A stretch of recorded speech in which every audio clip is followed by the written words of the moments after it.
3 தேங்காய் எடுத்துருக்கிறேன். தேங்காயெல்லாம் உடைச்சிட்டேன். நல்லா அடப்பமாக இருக்குது தேங்காய்.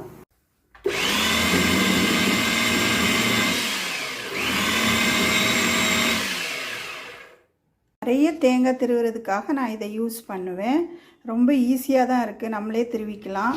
கொஞ்சமாக திருவுறதுக்கு நான் இது வச்சுருக்கேன். இது வாங்கி ஒரு 20 வருஷம் இருக்கும். இன்னும் நல்லா உழைக்குது. நாகர்கோயிலில் வாங்கினது. தேங்காய் எல்லாம் திருவிட்டு வந்துட்டேன். இப்போ இதை ஒரு பிளேட்டில் பரப்பி எடுத்துக்கலாம். இந்த மாதிரி ஒரு பிளேட்டில் நல்லா பரப்பி வச்சுட்டேன். எக்ஸ்ட்ரா இருந்தது இன்னொரு சின்ன பிளேட்லேயும் இந்த மாதிரி எடுத்து வச்சுருக்கேன். இதை நம்ம ஃப்ரீசரில் வச்சிடலாம். ஒரு 5 hours ஃப்ரீசரில் வச்சுருந்தேன்.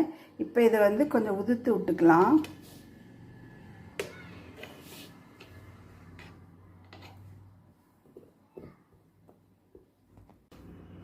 எல்லாத்தையும் இப்படி உதுத்து விட்டுக்கிட்டேன்.